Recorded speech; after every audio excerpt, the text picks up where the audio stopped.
What's going on, everybody? We are the Cinefanatics, and we are blessed with glorious... everyone's saying that. Just never mind. We are the Cinefanatics. We are here to talk about not a movie, but a movie-related TV show. That's right. Loki just started on Disney Plus today, and we are eager to talk about it because I love Loki. My brother loves Loki. And who's this joining us down here in whatever direction I can't see very well? Who are you, and what are you doing here? Hi, I'm Kelsey, and I am the queen of all things Loki fandom. And if people hear the word Loki, apparently I'm the person they call. Well, if you say it 5 times, you miraculously appear. It's a joke in multiple group chats. They'll put a GIF of him, and then they're like, okay, waiting for Kelsey to show up. And I show up. I've got that sense. Just stand in front of a mirror and go, Loki, Loki, Loki. Kelsey's here. Someone say It's not the Loki? candy man, but he's just as sweet. Yeah. Anyways, Kelsey over here is as she said, a mega fan of Loki and Tom Hiddleston, and we have got her on loan from the Call to Action podcast YouTube channel, the award-winning, twice award-winning, 2 times Call to Action Schmodown After Show award-winning YouTube Some channel. order of those words is correct, yes. Yeah, just, piece them around however you want. It's all like a giant puzzle, much like all the letters that are in like the background here. Like, just put them all together however you want. That's all that matters. And they spell colloquially. Colloquially. Yeah. We haven't had really any guests with us on the previous Marvel shows. My brother is still doing episode breakdowns of Star Wars The Bad Batch, and he's doing those breakdowns with Adam Witt. So this is the first time we've had someone joining us on a Marvel show. Kelsey, what's your connection? Where does your love of Loki and or Tom Hiddleston come from? Way back in the year 2011, I went to go see the first Thor movie with my ex-husband, and as we're walking out of the theater, I look at him and I'm like, that's my hall pass. I have a thing for that man. He was not as understanding as I feel like people should be. But it just kind of was born there. I love him as Loki. I love Tom and everything he does. He's like, right now, probably one of my favorite working actors. I think he's extremely underrated. So that's kind of where it started. But then the Loki interest itself, I got into reading the comics, especially more of the more recent ones.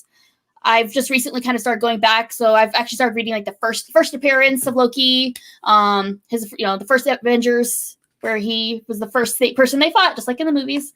Mm-hmm. And just slowly over time, the obsession got worse and worse and worse, and then the show got announced, and it was like a fire got lit under me. I'm like, finally, it is my time, and now the obsession is real, like tattoos, shirts.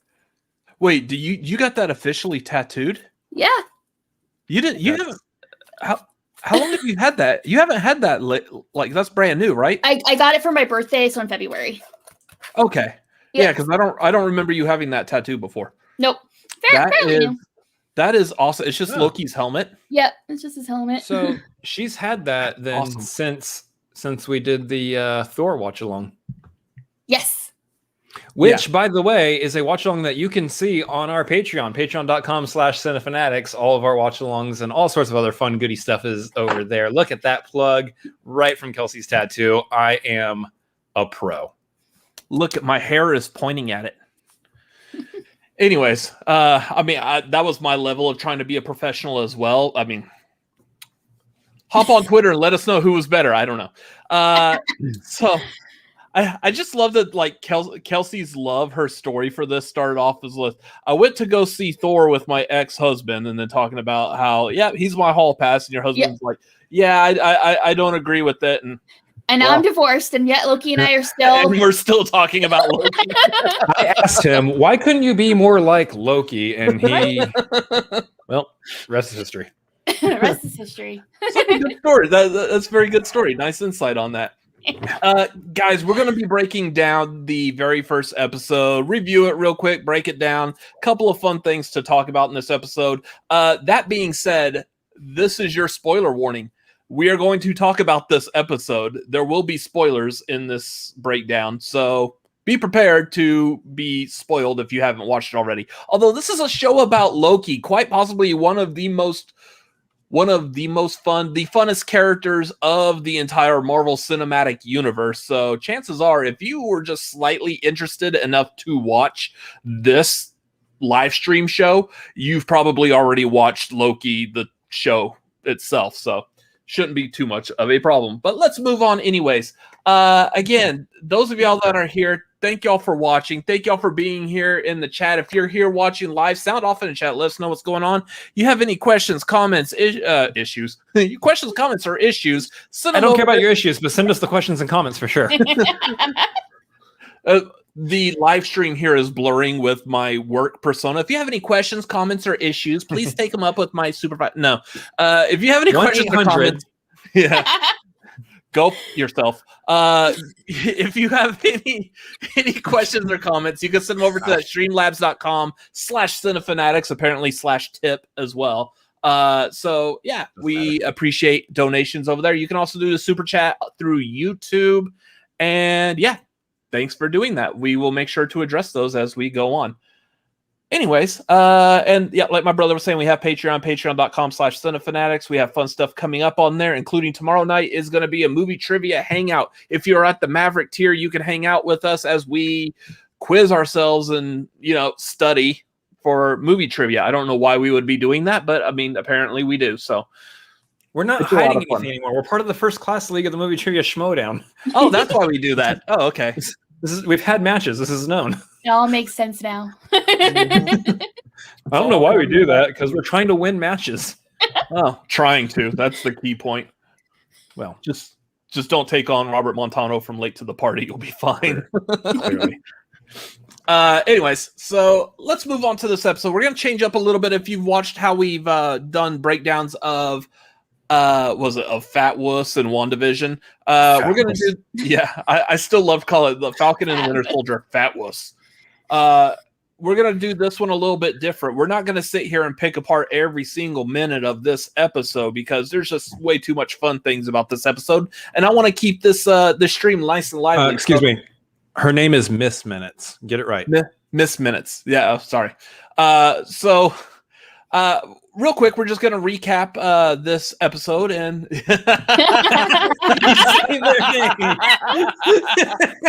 wow. That's almost more powerful than looking in a mirror and saying Loki 3 times to make Kelsey appear. That was fantastic. Burning ears over there. Wow. Seriously. So to recap this episode real quick, picks up exactly where it left off in Endgame. He disappears with the Tesseract. He pops up. He gets arrested by the TVA. He gets taken to the TVA. All the issues and fun things, trying to figure out what the TVA is.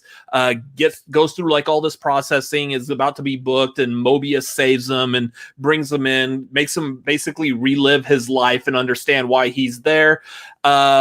Loki understands that his life has more purpose than what he actually was trying to do, especially when he sees a drawer full of Infinity Stones. In the meantime, there's this hooded figure that may be another Loki variant that's causing issues, and they stumble upon a weapon that apparently was created in the year 3000 or the 3000th century. Year 3000. I know, I was waiting for that to happen too. So. That being said, there's your breakdown, guys. Have a good night. See ya. Yeah, thanks for being here, Kelsey. If you want to get some plugs in, let's go ahead and wrap this up. Anyways, that's the episode in a nutshell. Now, going through that, there was a lot of fun, like little tidbits in this that I want to go through. We don't necessarily have to go in any certain kind of order, but if y'all want to go through, like, what would you say was your funnest moment of this episode, the one that you really liked? Your most fun moment, yes. Your most fun. I can't do grammar, okay? I like movies. I'm not a script writer. Oh, get off me. That's so hard. There's so many like little subtle things I found hilarious that other people may have been like not even pay attention to. But the one that like was a scene that I loved and cracked me up because my side thing besides Loki, stuff like that, I'm also like a true crime, unsolved mysteries fanatic. Like, I knew you were going to pull this one. You were going to pull the same one I was going to pull too. I lost it with the DB Cooper stuff. Like, not only because it was so great, but like they did their homework. They it was like word for word, like what happened. They had to tweak some things for it to make sense, but I was just like, the people who made this show are people I could hang out with a barbecue and we could just talk for hours because clearly we have the same interests. I'm pretty sure that DB Cooper did not say, "Brother Heimdall, you better be ready" when he was jumping. And that's really lost me too. Yeah, this is not what really happened. But it makes sense for him to have gotten sucked up with the Bifrost thing like that because they never saw the guy again. They didn't find a body. They didn't find any evidence where he landed. Like he just disappeared. They did find some money that was laying around, which the money flew it was so good. I love it. It was so funny. Attention to detail is great. Yeah. It was so funny. So that whole scene that actually was historically accurate where he passed the flight attendant, or I guess they were referred to as stewardesses at that time. Not nowadays, but he passed the flight attendant a note. She nonchalantly just walked away. Like, excuse me, you're going to want to read that. I have a bomb. Yeah. And that's what I don't know if I can say that word while live streaming on YouTube. Anyways, we'll find out if we get a knock on the door here in a minute. I know. They'll get 2 out of the 3 of us, so I mean, no problem there. Lola's like, I don't know these guys. Whatever. He doesn't feed me when I want food. Take him away. Bring me back another human that will feed me when I want. So that was all historically accurate. The one part that I was iffy about was the actual escape was in the middle of the night type of thing. Or not middle of the night. It was like early evening, 8, 9 o'clock or something like that at night. So it wasn't bright and sunny when he jumped out of the plane. Yeah, that's bad lighting. Yeah. Also, the flight attendant that he gave the note to was not the flight attendant who was on the plane when he escaped. He let that one go in Reno. Yeah. Or no, he let that one go in Seattle before the plane landed in Reno. Anyways, we're not here to talk about DB Cooper, but I agree that was probably one of the funnest little bits that they tied it into. Because, like you were saying, it tied in so well with the Bifrost coming in and hauling him away, and that's why we never found a body or found out what happened to DB Cooper. Yep. Yeah. He lost a bet to Thor. That was so funny. That was so good. I was young. I lost a bet to Thor. Chris, what did you like? What did you like about this episode? There's a couple things. One that I wanted to highlight right off the beginning was actually when the TVA came to arrest him, and you saw them essentially correct the timeline right then and there. So it's any question you have of that Loki splitting off from Endgame, okay, what kind of timeline mess is that going to cause? It's already been fixed. It's been fixed within the first few minutes of the show. So don't even worry about that. We're not concerned with the multiverse stuff just quite yet. We might get into a little bit of it, but not from this. So I liked that. I liked that they kind of just that little problem that we caused with Endgame. We already solved it. Now, probably my favorite part of the episode, and obviously we're going to talk more about this because it was, I'd say, the bulk of the episode, was the interactions between Loki and Mobius. And not only that, so I was sitting there watching this last night, and I was thinking, what? I was mimicking him doing the talkie. Yeah. I was watching this last night, and as I was watching Mobius showing Loki his life up to that point, I was like, I swear he better show the alternate timeline, the actual Loki that we've known and what happens to him. I need Loki to see his death. That would be so good if they do that. And then boom, later on in the episode, he's back in there watching the thing, and he sees all the future events past Frigga's death up until you see Thanos holding him, and I'm like, this is good. This is good character stuff that we're doing right here. Not only that, but the character stuff with him actually seeing Frigga's death was really good too. But again, we can get into a little bit more of that here in a second. I like that, but the only thing that I felt was missing from that is I wanted to hear the line from Thanos where he said no resurrections this time. Yeah. I wanted that to happen, and then we see we saw like the tape that was playing this that got to like the end of file on there. Then I wanted to see that, so I wanted to see it and like no resurrections this time, and then the actual tape ends, and that's where it's like end of file. Like that would have been like the full like rubber stamp. This is it. He actually did die, because I know there was a lot of question of that coming back from Endgame. Like, well, okay, but he's boy who cried wolf so many times. Is he actually dead? That was yes, he is. Yep. Sort of, yeah. That Loki is. That Loki is dead. Yeah. I like how like did you see the tape at the when the tape ran out? It said like was like ETH 616 was like the file name for it. Earth 616. So I gotta find those because I forgot we're gonna get like really nerdy with these. And oh yeah, so if you're familiar with the comic books, Earth 616 is the common Marvel universe that's in the comics. So that was what that was referencing. Thank you, Kelsey. I by the show of your glasses, that tells me you understand what I'm saying. Yep. Anyways, I'm just gonna leave these out because they're probably gonna pop back on my face multiple times throughout this. As we're gonna get a little nerdy with the comic bookness of this. Yeah. That whole thing, like Loki, this is your life. That was fantastic. Since we already said like two of the things that I really liked about it, I'll go to my third one that I really liked, and that was the very beginning, the entire in processing. Just because, like the very beginning of this, yeah, you know where I'm going. The very beginning of this, of course, was recapping what we saw in Endgame and just leading on like what happened to Loki once he took that Tesseract and disappeared, because that's been the big mystery since 2019. And then we heard the show was coming. We're like, oh, is it going to touch upon what happened when he disappeared? Yes, it is. So there was that recap, which was fun. I like that. But then seeing him like crash land at, what was it, like the Gobi Desert or whatever? Mm-hmm. Yep. He crash landed in a desert, much like Tony Stark crash landed in the desert in the original Iron Man after he escaped the cave. So that was a nice little nod. Yeah, Lola, you're at my feet. Anyways, sometimes I gotta like talk to her like a person.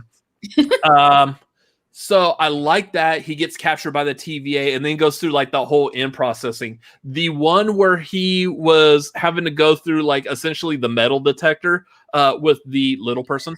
That was hilarious. Like, if are you sure you're not a robot? He's like, wait a minute. Do people know?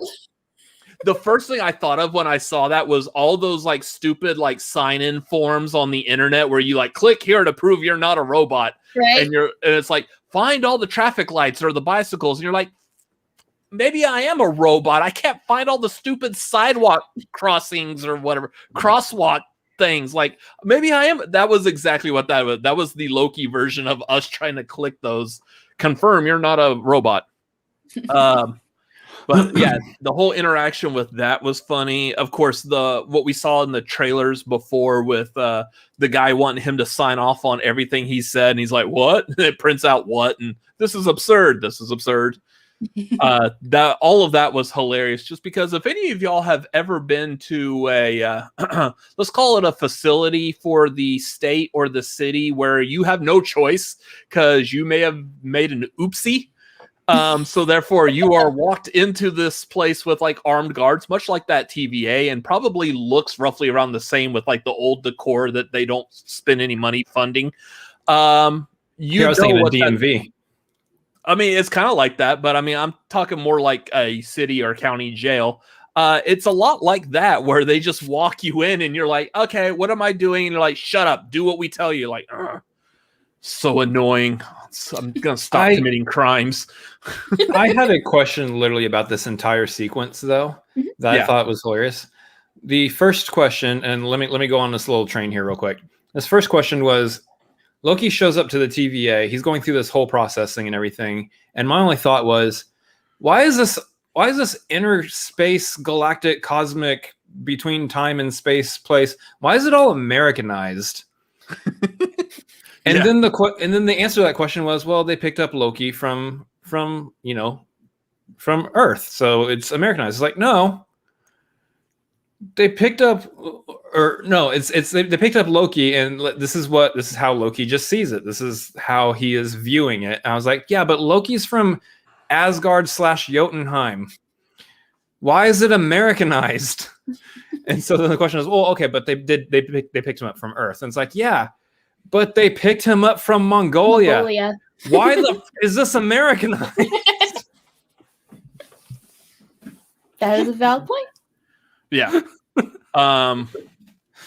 You just gotta let that kind of thing go, though. But I just thought that was funny. That's how we, as the audience, will connect to it, because we will only connect to things that are Americanized. America. Like, America.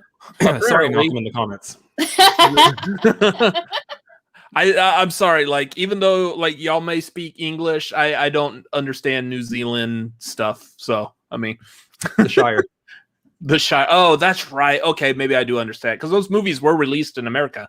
America. So Eagles, apple pie, guns. Let's do it.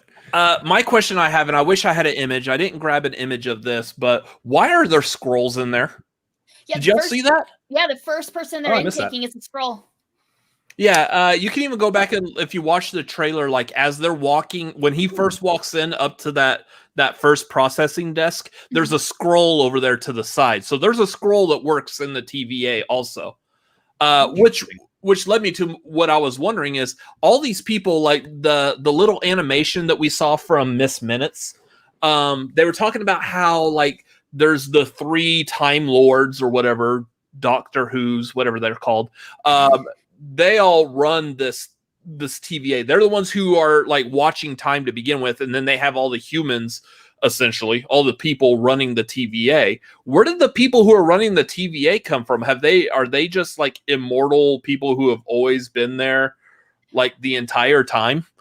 In the MCU, I'm not sure. I saw someone theorize that maybe it's people who they decided not to erase, that like they got apprehended. Their choice was, hey, you could work here or be erased. Like, okay, well, I guess I work here now. In the comics, a lot of them are clones of the same person. So that's the situation we're looking at with Loki. They're wrapping Loki into doing work for them. So I do know, and I forgot the name, so I will be pulling this up while I'm talking about it. But I do know that like one of the you were talking about it being clones. That was it. Mobius is based off of Mark Gruenwald. So like all the TVA people apparently all look like either Mark Gruenwald or there's another one. There's another comic book character that they all look like as well. But that's who they modeled Mobius off of. Owen Wilson's look. His look. If you look up Mark Gruenwald, he looks a lot like how Owen Wilson looks in that. Again, should have been better prepared and had a picture to show you instead of telling y'all, you can just go Google it yourself. I'm pretty sure all y'all's Googles are working, but I don't have a picture of that to show right now. But yeah, kind of like they're all clones, so they're all the same person essentially. But yeah, the TV show here is not doing that. So I'm wondering where we're getting like a random scroll from. Also, it's nice because it's hinting at, again, possible storylines with Secret Invasion, where the Skrulls take over. They got it from Skrull India. Duh. Oh, of course. That's where all good Skrulls come from. Anyway. Did you even pay attention to Captain Marvel? Come on. Yeah. So, again, this picked up after Endgame. There was a whole thing with them, like...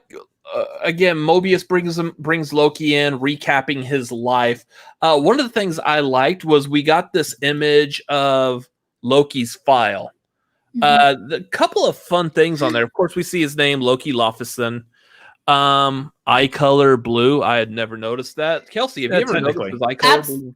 Tom has the most beautiful blue eyes I have ever seen, so I am well aware of Loki's eye color in the movies.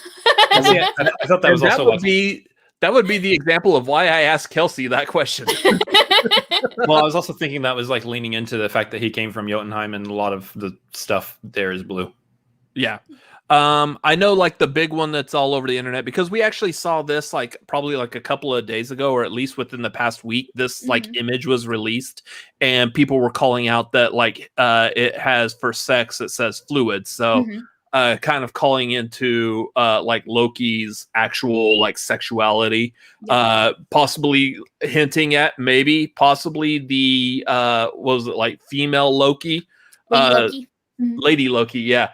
Which, if they do that, if that's the hooded figure, if that's who this is, that will be awesome and kind of funny. I have 2 theories about who that is. We can talk about it when we get to that point, but I have 2 theories. And one of them is the theory of it being Lady Loki, but there's another one too. The other thing I like in the file is looking at the sector 1900 to 2099. 1900 not so much important. The 2099, anyone who's familiar with like the comics, in which case, if you know Marvel comics, especially during the 90s, you will know that Marvel did this whole thing in where they were looking forward into the future, into the year 2099, to see what like the future. Yes, Lola, there is an action figure up here, so be careful. She's like, what the hell? Who is this handsome man sitting on this table? That's exactly what she's doing. So they did this whole thing where they fast forwarded to like the year 2099. I actually like it like this too. Where they would show the future of the Marvel universe. So we saw like the Spider-Man 2099, X-Men 2099. For those of y'all who really enjoy movies like us, you actually got a glimpse of Spider-Man 2099 at the very end of Spider-Man Into the Spider-Verse, which hopefully will be playing into the next Spider-Verse movie, and I believe he will. Bet you will. If y'all have seen our other set where we have the bookshelf with the toys and stuff, we actually have a like a Spider-Man 2099 Hot Toys up there as well. So that's a nice nod to that. Again, this is all playing with like timelines and variants, going back to like the animated video that Miss Minutes was showing. I keep wanting to say Miss Movies. I'm like, no, Brianne Chandler is not in this. That Miss Minutes was showing, she actually showed like this whole like timeline thing, and then showed like what happens when a variant goes. It looked exactly like what the Ancient One showed Bruce Banner in Endgame. So nice to see like a little combination there. The other one I wanted to point out real quick from that was they were also, Miss Minutes also referred to Nexus. Yep.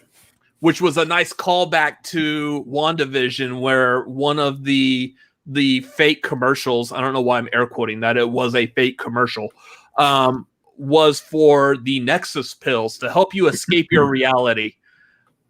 Here's where it's coming into play, because we're back talking about nexuses and multiverses and stuff. So with the exception of Fat Wuss, these Marvel shows are doing a really good job of setting up the multiverse idea, which is leading me into what's really going to happen with Doctor Strange 2 and this next Spider-Man movie, because I'm fairly certain both of them are going to be touching upon multiverses. Yeah, absolutely. So Kelsey, any other thoughts or anything else you want to talk about as we like kind of go through the episode? As we meander. Trying to think of so during the, before the intake scene too, I think one thing that's also kind of cool, going back a little bit to when they're apprehending him, is I found this moment hilarious. It's a very Loki moment. It's a very subtle moment, but it's a very Loki moment. That he crash lands, he sees people coming up to him, he gets up. His first instinct is to go find the tallest rock in the vicinity to climb on top of, to then talk to them, to put himself in the position of power, and that cracked me up. And then immediately he is like taken down a million notches when they hit him with the contraption that knocks him to 1/16 speed, which I think is absolutely hilarious, and I hope they keep using that in continuing funny ways throughout the entire series. I would make a GIF out of that, like me trying to explain anything on the internet. Like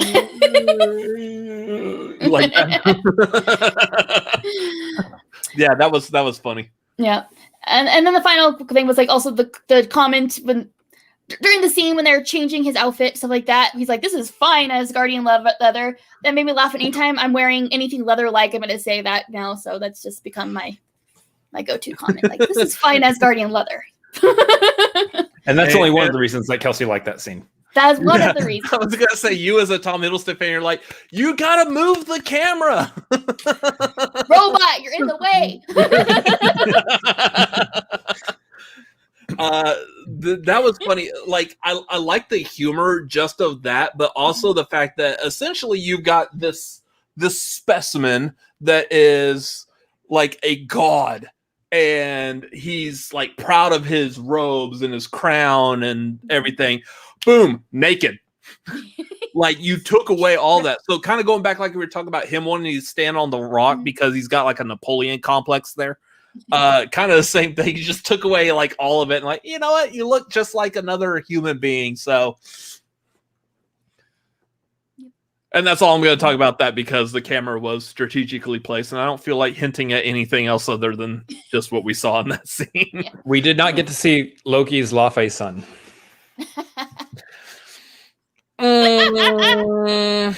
Okay. Damn, I don't have the vision image loaded up here, so I won't be able to do that. But just imagine that vision is looking at you. I'll have it ready by the next time we do this. We need to pull one from this show. I know. I'm just gonna get that image of Loki. Yeah. Anyways, so real quick, I want to go looking into the chat. We've got a couple of people. Hello, sir. Pedro. People that we have seen before on previous. Hello. We've got, what else do we have? Malcolm. Whole Kate Stairs. And then we also have Mr. Bruce Banner. Thank you for joining us, sir. Anyways, so moving on more into this episode, kind of the thing. So we had that whole Mobius was investigating what was going on. What was it, like back in 1858 in what looked like a church? And he runs into a kid that like basically is asking like, "Hey, who caused this?" And the kid points at this. And of course, we're all like, "God, good Lord, we're not going to start the stupid Mephisto thing again, are we? Please, let's not do that." It's Mephisto! Okay. He's there! Essentially, this is Mark Hamill! Wait, what? Mark Hamill is Mephisto. Okay. Essentially, this is supposed to be like Loki. I mean, like, look at the horns on the head and whatnot, the green and the gold in the clothing. Essentially, this is that kid's outlook of how they perceive Loki, and it just so happened to be already embossed in a stained glass window. So I kind of like that, because I think that is the foreshadowing as to what else is going to happen in this series. Again, we're talking about the potential for this hooded character here to potentially be another variant of Loki. And I'll also want to touch upon real quick. I love that they're called variants, because that's a nod to like the comics where you have like variant covers, the comic book that's not quite the regular released one. So kind of like that. This isn't the Loki that's the regularly released Loki. This is a variant off the beaten path type of thing. So a nice little chase. It's the chase Loki. You have to chase after this Loki. Nice little nod to like comic book culture type of situation there. So again, we're going back to like this hooded person, which is going to be probably the center focus. As of right now, this is potentially going to be the main villain of the series. So we think. I have another theory about that. But Kelsey, you were wanting to talk about this hooded person. Well, the idea of the other Loki, like a lot of people are talking about, it might be Lady Loki, and it could be. That'd be really interesting. But one theory that I kind of discussed with some people that I think is also a possibility. Hold on, let me pull up cast. Why is this not coming? Richard E. Grant. There we go. I was blinking his name. He's cast in this, but like on IMDb and things like that, it is not noted whom he is playing in the series. He has the look and feel of someone that could be like the older evil Loki. If you've like read like Agent of Asgard and things like that, like that he goes through time, like goes in the past, things like that, and he like manipulates things to work out in his favor later on in Loki's favor. Like he's a very forward-thinking, planning, manipulative, awesome character. So I was like, it could be that version of Loki. But also, there's also like a theory of it's not really a Loki, and they're just saying that because they're trying to get him to help. Yeah. But I'm interested to find out, because that's one thing with the Black Hoods, like that you can't tell how tall the person is. You definitely can't tell gender. There's nothing that gives away whom this person is. So I like that. I like that because Richard E. Grant is someone that you can easily see in that role and easily see kill that role. He would do a fantastic job there as an older Loki. Yeah, as an older Loki with like super menacing, super like. Just I mean, you see, I don't want to bring this up, but like one of his like more recent roles obviously would be like Rise of Skywalker, in the role that he played in there, which he played like a super menacing, like Imperial type person. So I was thinking Logan, his character in Logan. That's also true too. I like that only because it brings up the possibility like this is a future Loki who. He's not necessarily trying to be a villain. He's not trying to destroy anything. He may be coming back trying to save something in the past to save his future, which is a common storyline throughout comic books, like X-Men Days of Future Past. The comic book and the movie both kind of played on to that idea. Let's fix the past so we can save the future kind of story. In which case, he's not necessarily a villain. The reason I really like this specifically with him is because him as an actor, he is known for playing villainous roles. I mean, again, we're talking about Rise of Skywalker. He was a villain. Logan, he was a villain. Like, this could be one of those roles where he's set up to be the villain, and then he turns out to actually be a good person who's doing this for good reasons. Very, very much like Ben Mendelsohn in Captain Marvel, another person who has played a villain also in Star Wars that was brought into the MCU and was essentially thought of as a villain, but turned out to be a good Skrull. Maybe, who knows? That could still flip again. I don't know. Yeah. But yeah, I like that possibility as well. Yeah, and the thing is, so it's a very Loki thing to do, because the one thing I feel like, at least the MCU for sure, Loki, is that even if he has what he feels good intentions, he doesn't always do the best way to get there. Like he gets very single-minded, if that makes sense. So maybe future Loki is not realizing like the impact his actions are doing on the past. He's just so set on getting the future to where he feels like it needs to be for whatever his grand scheme or plan or whatever it is. I don't know. I think it's fascinating because clearly that person is taking the timeline reset things. So like, what do they have planned? That they need, I think 6, 7 they were saying of those resets. Like what, why is it for evil, or is it for something bad happened and they're trying to fix it? Interesting.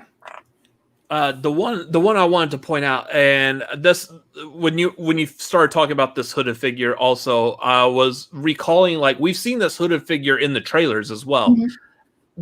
I can't remember. Maybe I saw something that was just implied, or I'm reading into it. I could have sworn that like in the trailers, the shots of that hooded figure that we've seen definitely had like some feminine type of movement or qualities to it. Like I vaguely remember watching those trailers and thinking that was a woman that was actually in the hood. So I don't know if that Loki. Actually. I mean, possibly. I mean, do we know who else is on the cast list? I mean, there's a couple of other people. There's a Sophia de Martino. We don't know. Oh, kicking the cat down here. Don't know who she is. We know, was it Sasha Lane is playing another one of the TVA hunters. So possibly, we don't know yet. So interesting. This could be another one of the possibilities, kind of like Falcon and the Winter Soldier, where we have like this huge cast list, and then all of a sudden we've got what's her face from Seinfeld is popping up in it. Right. This reminds me actually real quick. Can we note how interesting and fun it is that they got Tara Strong to do the voice of Miss Minutes? I love that so much. She did such a good job. It was perfect, and just having her incorporated in this world made me so happy. I was like, I like either her or like E.G. Daily, like people who are known for like that kind of a role. Of which, if I remember correctly, I believe both of them have done voices of Rugrats characters. So, interesting. I think I want to say Tara Strong was Angelica and E.G. Daily was Tommy. Yeah. So. There is one like big thing I want to talk about, but I'm going to save that like kind of towards the end here because I think it's probably like our biggest like connection to the future of where this show could be going and the future of the Marvel Cinematic Universe as we move on. But the other thing I want to touch upon, and I'm going to throw it to Chris to give his thoughts on this as well because he needs to talk some more. The whole thing of like Loki going back and looking through his life, and then he has that opportunity to escape. He threatens the one worker to gut you like a fish, and he's like, "What's a fish?" That was great. But he opens that drawer and sees a drawer full of Infinity Stones, and also like the rarest, most expensive baseball card. Yeah, somebody had to explain that to me because I don't know sports. They're like, "Did you see that?" And I'm like, "See what?" Oh, I didn't know what. So, in full disclosure and transparency for the Cinefanatics, we are also again movie fans, not sports fans. I saw that and I was like, okay, there's other stuff in that drawer. And then like later on, when reading about this instead of working like I'm supposed to, I read that card was in there. I was like, okay, like I get why this card would be in there. I don't know who this person is, but yeah. Anyways, this was the pivotal moment of this entire episode where Loki realizes that he's not this mega powerful god and whatnot. And that like, if all of these stones that we've spent like since 2008, like leading up to them being the most powerful thing known to man are pointless and useless here, he goes back to that room where he was being interrogated and comes to grips and terms with himself. Mm-hmm. Very interesting pivotal moment in this. Chris, what were your thoughts on how that worked? Well, you covered it. There's more to it. I liked all of this because I did want to spend a little bit more time on just Loki's realizations of his life and everything.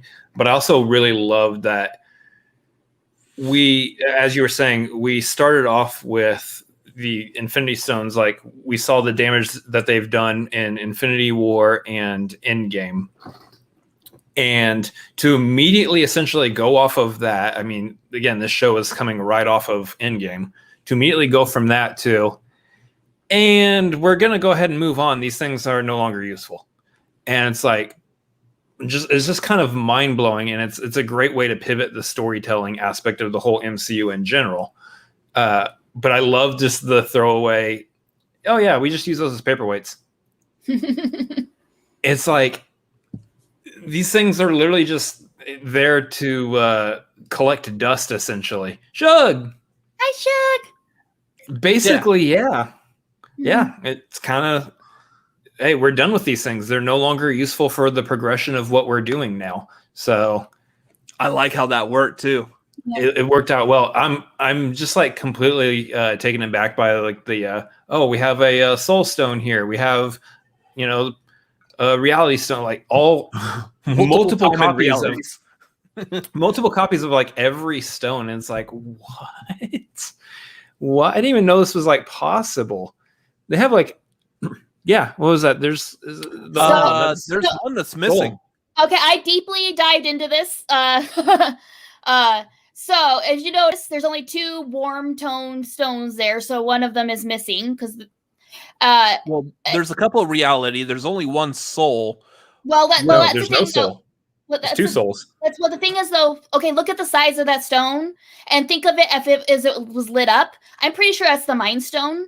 Because when you actually look at the Infinity Gauntlet, the larger stone on the gauntlet is the Mind Stone because it's the last one he collects. I think the Soul Stone's missing because think about what you have to do to get the Soul Stone. You have to kill somebody you care about to get it. So how many people are willing to make that sacrifice to get the stone? Well, all the other ones you have to kind of just go get. Like, you just talk, I don't know. steal. That one you have to like kill somebody for. So I could see it being the less. So go back. Yeah, there's was 2 stones right there that are orange. Are they like right next to each other? Because it just looks like, I guess so. There's one in the tray, and then there's one slightly to the right side, outside of the tray, next to the hand. Yeah. And that one I feel like is the Mind Stone and not the Soul Stone. Yeah, like none of these, I feel like the stones there look orange, which is the Soul Stone. The Mind Stone is a bright yellow, and I don't see anything that's a bright yellow in this. Like the stones here just look orange. See, and to me, I think those are reality stones, because that one is also one that would be easier. I don't know. This is just some things that I've theorized with other people, but a stone is missing. There's only 2 colors of the warm toned stones, so one of the stones is not there. I believe it's the Mind Stone that's missing, because I don't see a yellow stone in there. Which is weird, because why is that important? Well, it's important if you recall that the Mind Stone is the one that was stuck in Vision's head. Yeah.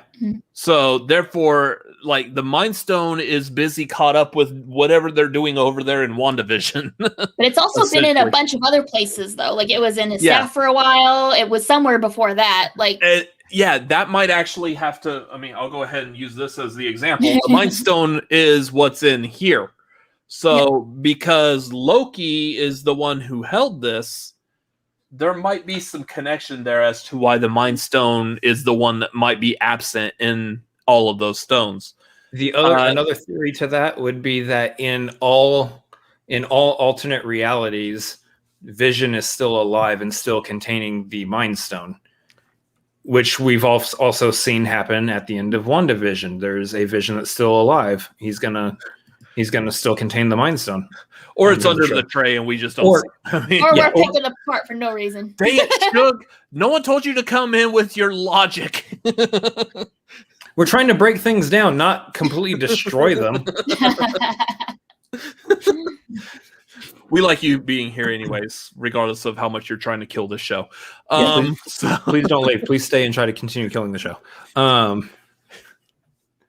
But yeah, so what we were saying was that we find out that these stones are essentially useless, and then it moves back into Loki kind of doing the "this is your life" situation again.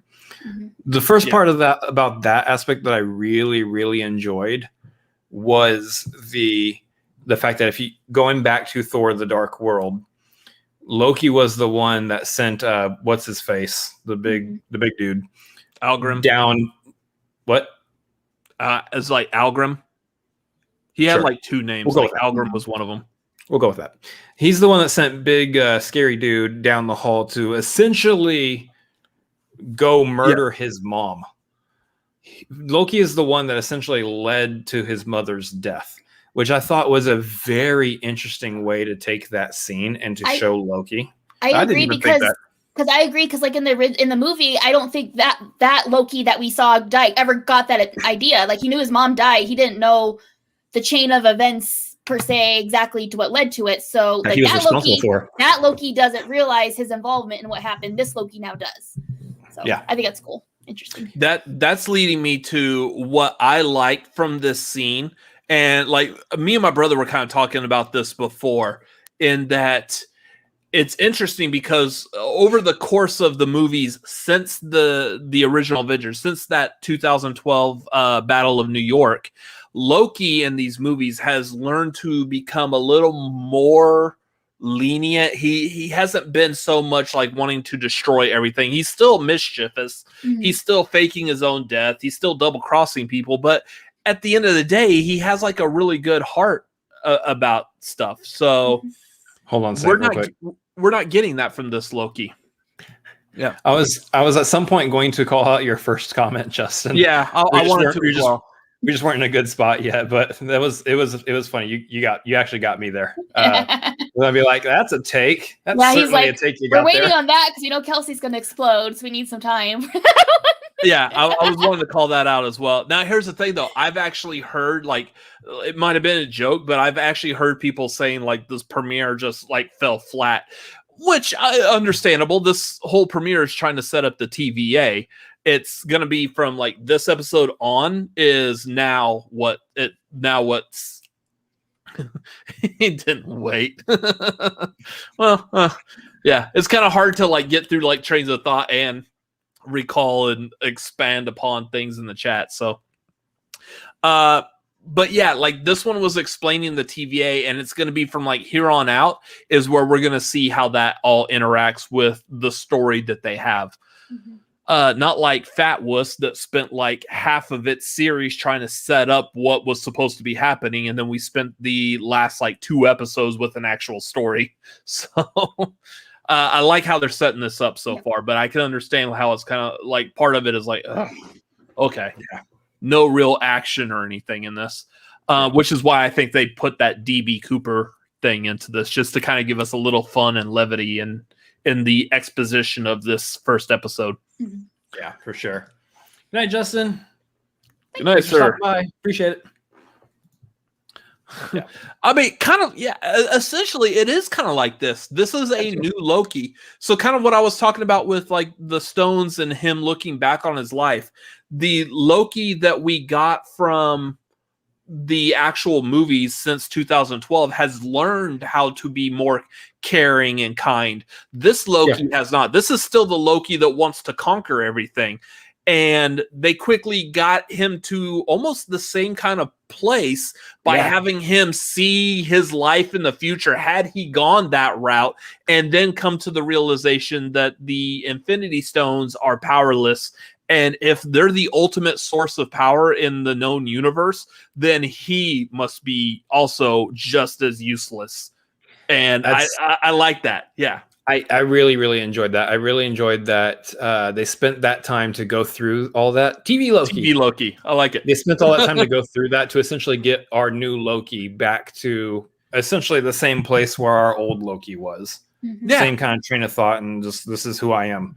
So I think that was really good. The other thing I want to highlight here, and if you guys want to expand upon this, you definitely welcome to, was the part where Mobius walks back in and Loki said, I didn't actually ever really want to hurt people. Yeah. This was just the game I had to play to get to the position. This was never about hurting people. My favorite part about that scene too is he says almost word for word what he accuses the TVA of being 10, 20 minutes earlier. He's like, this is an illusion. You do that, like you have control. This is the weak trying to be strong. And then that's literally Loki's like that. He was projecting. So like that's me. That's what I know that game because I am that game. So again, I want to move on to like one other thing I want to point out from this episode, which I feel like has like huge implications for where I believe this show is going to go. Right before I do that, the other thing I want to point out, as far as Easter eggs go, I don't feel like there was that many like real deep dive Easter eggs. There's a lot of like happy coincidences in this, but nothing like major. Kind of like Loki crash landing in the desert, I feel like is kind of like a happy coincidence with Iron Man crash landing in the desert as well. So that reference I made earlier. The other one, the only thing else that I thought was Easter egg-ish from this show, from this episode, was a lot of numbers being thrown out. And as we've seen, whenever you throw out numbers, if you do just the slightest bit of research, you'll find that these numbers typically will probably coordinate with a comic book issue number. And there was a lot of that in this, where there was a, when Mobius is showing Loki the actual, like, I guess, TVA city, we see a number on the building out there through the window. You can see a number on the building. I can't remember what it's like, like 838 or something like that. Anyways, corresponds to a comic book that was like essentially the first appearance of the TVA. So I kind of like little nods like that. Some of the numbers were referencing, like I know one referenced a Thor comic book where Loki and Thor were playing games with one another, and one of them had to do something because they lost a bet. Much like the DB Cooper thing. So all of these had nice like little nods to the comic books, but again, there's not anything major Easter egg that I feel like we really need to point out. So, so Danny's asking the scroll. Yeah, we saw the scroll. We talked about that earlier. Nice little nod to like potentially the secret invasion that's going to be coming. I don't know any connection between Peggy Carter and the TVA, but possibly. The one I want to point out was the character of Ravonna Renslayer. I can't say her name. Well said. Well, here's the thing. I'm saying the character's name because I'm probably going to screw up the actress's name even more. But yeah, she was essentially the judge in this episode. The thing I want to point out about her is her character has a past history with time, in that character of Renslayer used to be a lover of like Immortus / Kang the Conqueror. Yeah, so Kang the Conqueror, I'm not going to bother with that.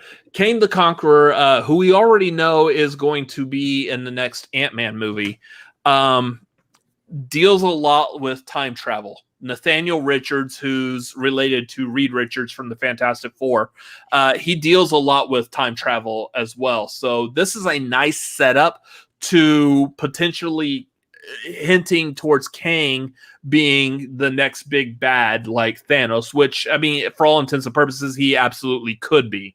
Yeah. But what that leads me to suspect is very likely we're not done seeing this Renslayer character yet.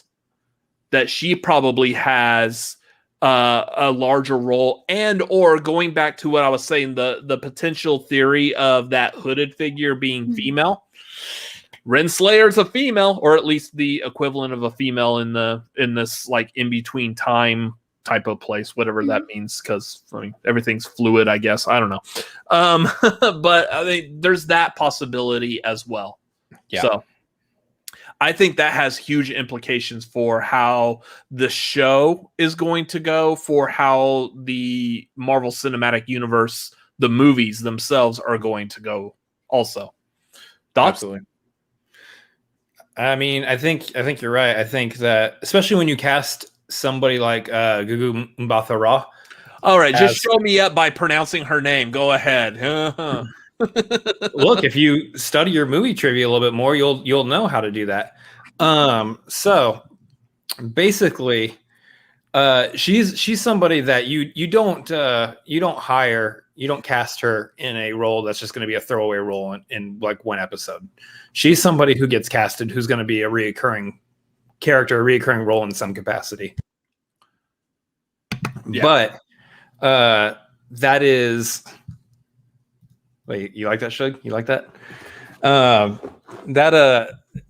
So I think you're on the money there. I think she's definitely going to be someone of importance beyond just this first episode. She's definitely going to maybe even play further on into the rest of the MCU. I mean, you bring up Kang, and that's a great thing to bring up because we're talking about time. We're bringing up time as a crazy otherworldly variable in this show, and that's exactly what Avengers was setting up with the time travel aspect, with the time stone with Doctor Strange. We're talking about multiverse. I think we're going to be talking about multi-time verse, like all of that. So I think absolutely with Kang, that's what we're going to see. And you're right. I think that for sure she's going to play into a part of that. Kelsey, your thoughts? Yeah, my thoughts are I think, like, even like Kevin Feige said, like, this show is going to be huge playing into future things that happened in the movies. I think we are going to see a lot of recurring characters show up, not only in maybe other shows, but in the movies. But I think the TVA itself is going to be way more of a staple entity in future films than it like kind of maybe like not the new Shield, but you know what I mean? Like this kind of background entity they're dealing with bureaucracy and stuff like that throughout future dilemmas and things like that. So I think a lot is coming into play with Loki, and I definitely see her. She's a great actress. She's awesome. Her and Tom went to acting school together, so like they're old friends and things like that. So nice. I would just like to see her more, because even though she was only on screen like 3 minutes, I just instantly I like her. I like her attitude. She's great. She's charming. I want to see more of her. So. So touching upon that, I do want to bring up you talk about the relationship she has with Tom Hiddleston. There's also essentially the relationship between Tom Hiddleston and Owen Wilson, which there wasn't one before, but the relationship is that Owen Wilson is quite possibly one of the best impressions that Tom Hiddleston does. Like anytime he's on a talk show, he's always asked, like, yeah, could you do your Owen Wilson as Loki type of thing? He's like, is this not much better? Wow. Is this not where you should be on your knees type of thing? Like, I love Tom Hiddleston, and what I want to see. So again, y'all know this is a Marvel show on Disney Plus, which means after the show is over, we're gonna get that what's it called? The show that they do where they show like the behind the scenes. It's called the show that they do the behind the scenes. Yeah. Thank you. I'm glad you're here for this, Chris. It's gonna drive me nuts because it's not assembled. Is it assembled? No. That might be the one before. There's one before and then there's one after. And the one after, there's usually like the one episode that recaps like everything behind the scenes. I want to see if there's like that behind the scenes with Tom and Owen Wilson where they're sitting there talking about like, hey, so yeah, I do an impression of you. I'm known for it. And Owen Wilson will be like, yeah, I've heard and I've seen, and I'm gonna need you to do this to my face. Like do this in front of me. It is assembled. Okay. So like that's gonna be hilarious. So anyways, with that being said, we're gonna start wrapping this up. Y'all have anything else you want to talk about in the chat? Again, there's still Streamlabs are still open. We didn't close those. They're still open and available. So are the super chat. So you could throw things that direction as well. Wink, wink, nod, nod. I guess you're supposed to just wink and nod and not actually say wink and nod, but whatever. I'm still new at this. Couple of things I do want to point out, like Danny Costa saying, we will be seeing Lady Loki, King Loki, or Young Avengers. There's definitely is that the King Loki that he's dressed up as in the trailer? The big money shot at the end. He's like, what were you expecting? That's President Loki. President Loki, yeah. I know that exact shot has been in the comics. They translated that directly from the comic book page to that. And I understand why that was like the money shot of the trailer, because it is so good. And I cannot wait for that to happen in the show, because that's basically telling me no matter what Loki's doing, how he's helping the TVA, at some point he's going to be like, screw this. I'm still Loki, God of Mischief. I'm going to do my own thing. And I can't wait for that episode. That reminds me, I want to do a quick segue because you said that about him being the god of mischief, things like that. One thing I loved in this is when they Owen points out, he's like, nothing you're doing is mischievous. Like what is this? And so and you think about it, it's like, no, it's not. He's not the playful kid he used to be, who's turning himself into a snake to pull pranks on Thor and stuff like that. But then later, he does the time thing, the time twister on B-15, and he's like, make her go backwards or forwards, and she's like yelling at him. He's just like, okay, that's kind of mischievous. Like maybe now that he's kind of realized kingship isn't for him, that's like that. Maybe he'll be like, get back to his roots, if that makes sense. Like, you kind of a pain in the butt that we know and love. Yeah. So I mean, regardless, I would say we like this show. This show is heading in a great direction. I feel like we need to end like every single one of these episodes with "In Feige we trust." And if Feige is saying that this is going to be a big, huge setup for the rest of the MCU, I'm eager for it, because again, I absolutely love this character. I loved this character before they actually put him in human form in the MCU. I loved Loki just because of his mischievous, his twisting. I just love how they set him up in the comics. Y'all remember back in the day when Tom Hiddleston was nobody, and we were like, who are they casting as Loki? And now look at him. And I remember seeing the picture, go, he looks like he could be Loki. And now I can't imagine anybody else as Loki. Yeah. No. So I'll go back so far as I remember back in the 90s, the Wizard magazine that was all about comics and stuff. They used to do a month, every month they would do a casting call where they would do a cast of such and such movie. And I remember them doing a Thor, and their casting for Loki was Jim Carrey. No. Like I could kind of see that, but like back that in the was 90s. Yeah. Back in the 90s. So you're talking about you got your Jim Carrey that's like, alrighty then. Like the rubber face. Like, I can understand why they would want him as Loki, but at the same time, like, I can't see Loki sitting there trying to talk to Thor out of his butt. I really wouldn't want to see that. Hello, God of Thunder. May I ask you some questions? That's one of my favorite things about Loki, though, too. Like, oh, yeah, he does these bad things. He blah, blah, blah. He's always very polite. I beg your pardon, excuse like that, and he's very gentlemanly in some ways. Like he's like that's something I like about him. He's like, even though he's reckless hooligan, he's also very proper and stuff. And I like he's royal. He's royal. He acts royal. See, Thor doesn't always act royal. Loki always acts royal. And I know we want to wrap this up, but the other thing I wanted to point out that I really loved was going back to the intake where they were arresting him, and he was like, no, arrest the Avengers. They're the ones that did this time heist that caused me to be here. And like they fixed like that plot hole. Essentially, that was a gaping wide plot hole. Yep. And they fixed it by saying, no, the Avengers were supposed to do that time heist. You weren't supposed to escape. And my other favorite part with that is he thought they went back in time to stop him. Like, clearly they came back to stop my rise, in a sense. Yeah. Well, not knowing anything about Thanos so or whatever. Assumed. It's like, that's the note I wanted to actually say about that was their whole, the Avengers were supposed to do that. Yes, if the Avengers were able to return all the Infinity Stones, then yes, they were supposed to do what they did. The Avengers covered their tracks by doing what they did by returning the Infinity Stones. What the problem that other people bring up now, and what I want to see if they actually cover this at some point, was is there a time rift still because Captain America decided to do what he did and went back to be with Peggy? Yeah. Is there technically a variant? He's technically a variant. Technically. So I believe that you're looking at a situation where there are two Captain Americas that exist within the same timeline, and the TVA is just kind of overlooking it for whatever reason. Yeah. I believe the popular theory is that Steve was Peggy's husband the entire time that she referenced earlier, that she talked about meeting because of Steve. It's from a certain point of view, if you understand.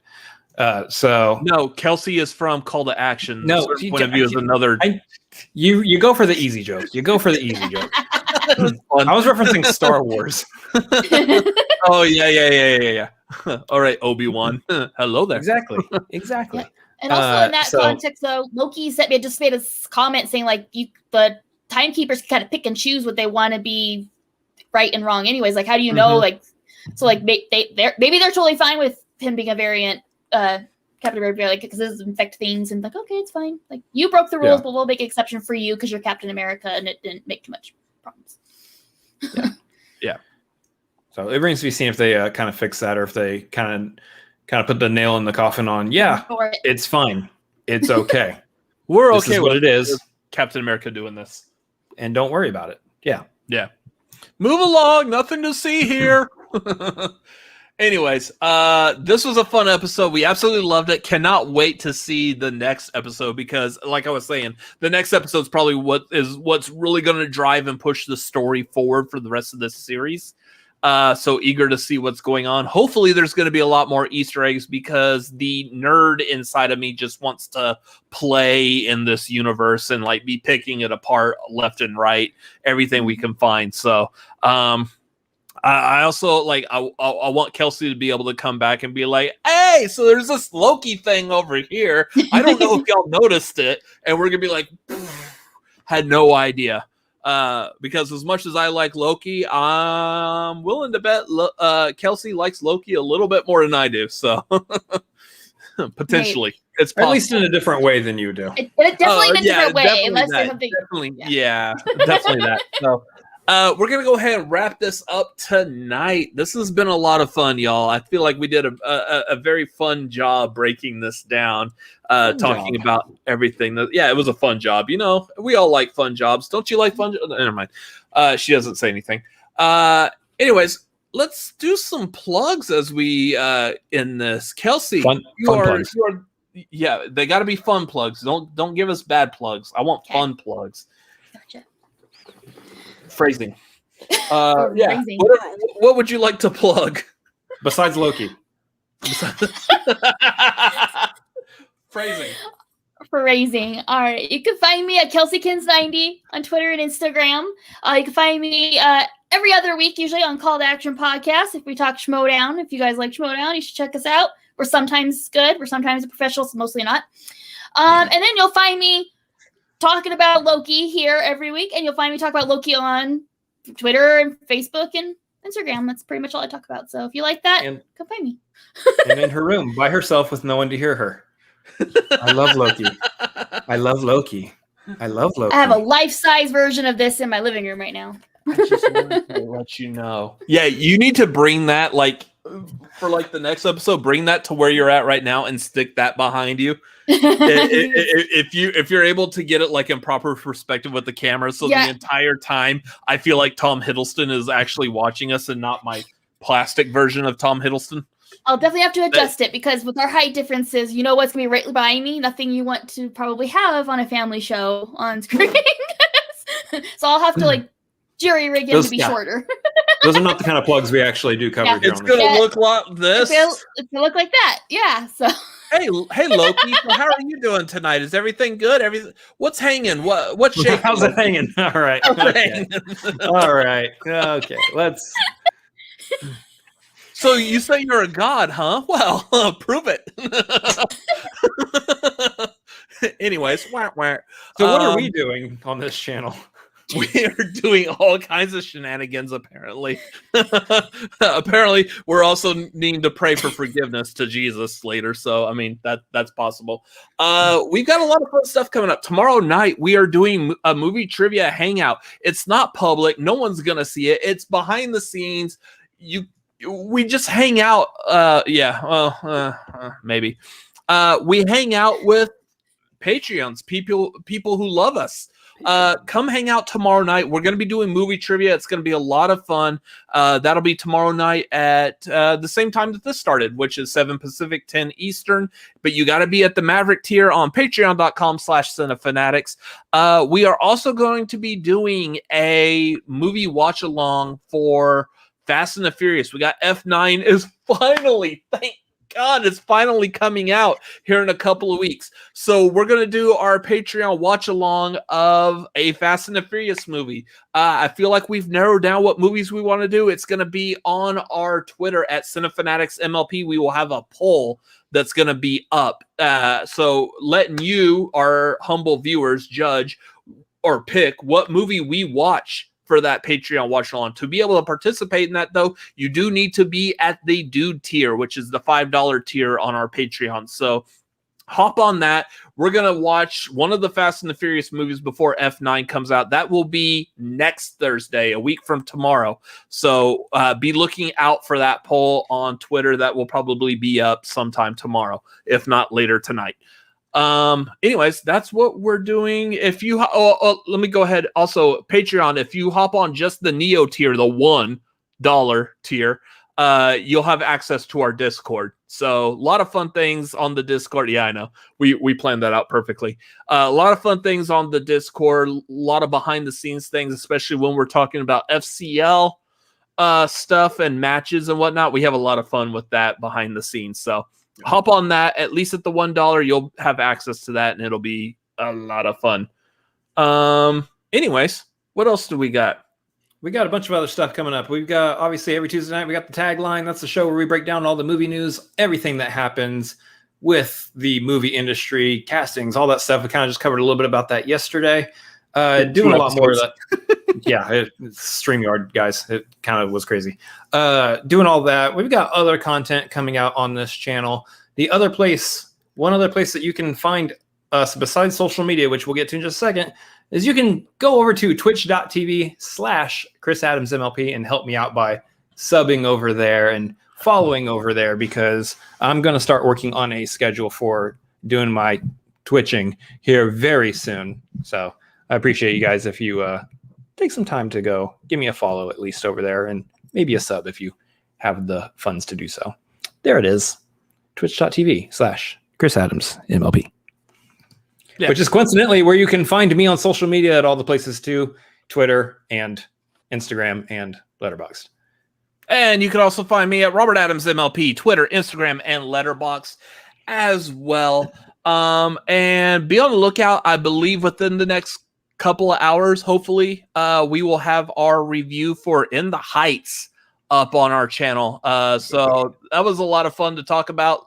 So keep an eye out for that. That should be up shortly. Anyways, that's a lot of stuff to plug. And we didn't even plug Loki. We'll be doing Loki again next Wednesday. Ooh, I did not say that right. Anyways, next Wednesday, we will be doing talking about Loki again. Kelsey, you're going to be joining us for that again next Wednesday as well? Absolutely. If you guys could put up with me again, I'd be happy to. We would love to put up with you here while we all talk about Loki. So again, it's going to be a lot of fun. Come back next Wednesday as well. Same Loki time, same Loki Cinefanatics channel. Yeah, that was worded properly. Anyways, thank y'all for being in the chat, for watching live. If you're watching this on a replay later, if you weren't able to watch this live, comment down below. Let us know what you think of our recap. I know we changed some things up with how we did the previous Marvel shows. Let us know what you think of this format down below. And do you have any thoughts, feelings, opinions? We might be able to address them next week for next episode as well. So make sure you let us know your thoughts, feelings, and opinions down below. Please share this with all of your friends that also like the Loki show on Disney Plus, because we want them to experience us live and come back and watch us as well. That's how we grow. Also, make sure you hit that like button. If you're here watching right now and you've been watching this entire time, you like us, hit that like button. It helps us out immensely. You have no idea how YouTube really likes those like buttons. So hit that like button. That would be great. Otherwise, don't forget to subscribe. Hit the subscribe button down below, and the little bell will let you know when we go live. So you're here at the top of these live stream shows. And yeah, that's going to do it. So thank y'all for watching live. As for myself, as for Miss Kelsey Kirkland, thank y'all for watching tonight, and all of y'all have a great evening. As for myself over here. For the brother. Wait, hold on. Who are you?